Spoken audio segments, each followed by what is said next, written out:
This is great bread. Yeah, Joe, and it tastes really good when you add some honey, right? Mm-hmm. You know, I wonder where honey comes from.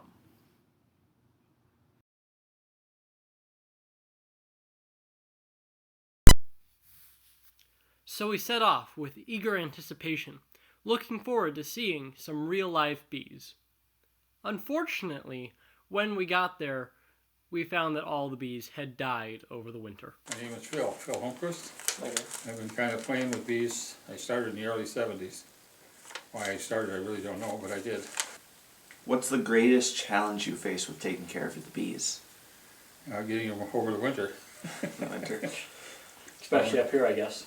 Yeah, well, I think other things that are different diseases and different, little bugs and stuff.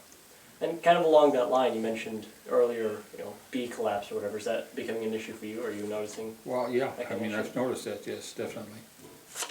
But I think, who's it? At the University of Minnesota, the entomologist over there is Marla Spivak. And she's kind of going along the lines of trying to get the bees healthier so they can fight the mites and the diseases. And I think it's the mites that are causing this? Well, that's one of them.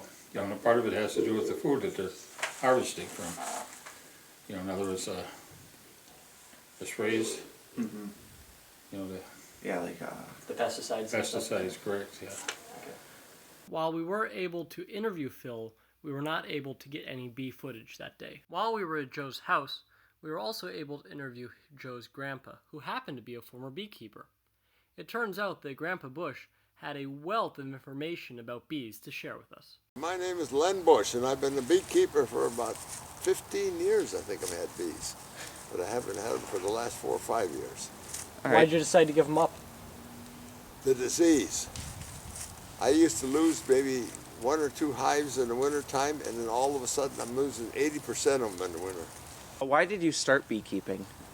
I just was interested in it. My uncle raised bees when I was a little kid, and we never had a gloves or a hat or a protection at all, and I used to help him with the bees. And at that time, he raised bees at another greenhouse, and they brought them in the greenhouse to pollinate cucumbers in the wintertime. And so then he decided to start keeping them over, and then he raised honey. What did you used to do with all the honey you got?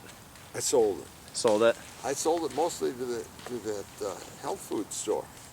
Right. And they took it all, I put it all in 1 quart jars, most of it in 1 quart jars, and sold it to them. So would you get like 10, 12 of those a year? 10 or 12 quarts? Yeah. Oh, I had up to 70 hives, and I had 3,000 pounds. Oh, okay. 3,000 or 4,000 pounds. I had case after case after case of it. And well, I had a lot of honey. So a little more than a couple of quarts. Yeah. Okay. Yeah. Would you describe your beekeeping experience as more of a hobby or more of a full-time job? Oh, it's strictly a hobby. It was strictly a hobby, and it was just, and there's something about a beekeeping that teaches humility. You can do everything right on bees, and they die. And you can do everything right, and they're just as strong, and they're making so much honey. And then the next hive right beside it is poor. And it's real humbling to raise bees because you have no control over it. You can't, you do everything right, you think you did it all right, and for some reason, they're not doing it, or they're just as strong as they can be. What do you like most about beekeeping, and what do you like the least? Oh gosh, what do I like the most? I don't know, just seeing them thrive, opening a hive and seeing them so full. And I put on a couple of supers. A super, you know what a super is? One of those boxes, right? You put it on a box, and you put on 2 supers, and you see them come back, and they're plump full, and oh, they're so strong, and you put 2 more on there, and you come back in 2 weeks, and they're full again, and you put on some more. In the hive beside it, you put on a couple of supers, and no bees go in it. Nothing happens. And that's what's so fun, just to see that happen, see them really working and going on it, and what the difference is. So at this point, we've been able to talk to 2 beekeepers, and see Joe's chickens. But we haven't actually seen any bees. So we hit the web, trying to find someone, anyone, who would talk to us and or show us their bees. 2 days later, I was sitting down at my computer, queuing up Skype so I could call Cody for our interview. So when did you first get into beekeeping? I was 10 years old, I think second grade in elementary school. My grandpa had a bunch of used bee equipment, and he had just died, and I inherited it. And I was stacking it up like Lego blocks, and my dad saw that, and he ordered some bees for me, and we put them in a few months later and had bees. So your dad kind of showed you how to do this? He never really did bees himself, but he kind of had seen his dad doing it, so he kind of gave me some pointers, and he actually like called the bee place for me and got me going. And then I got some books and I read up on it, and I basically self-taught from there. What are your typical duties of a beekeeper? You obviously have to like check for mites and stuff and collect the honey, but what else would you say are the big things you have to do?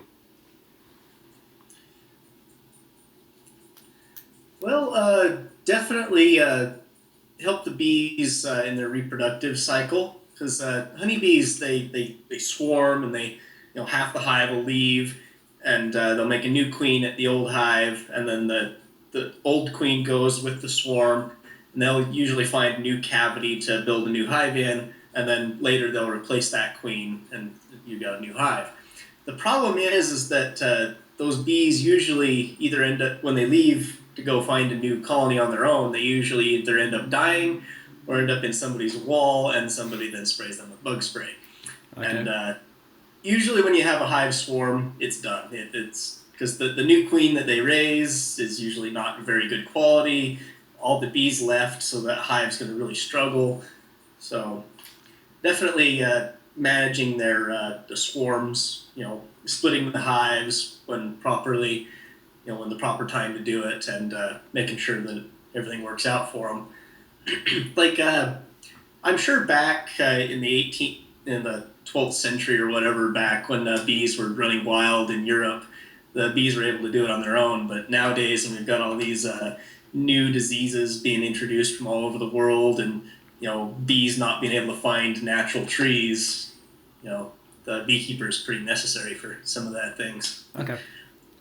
So there you go. We managed to learn about bees, honey, and beekeeping, and we were able to do all of it without actually having to visit a hive or get stung. Sounds like a pretty good day to me.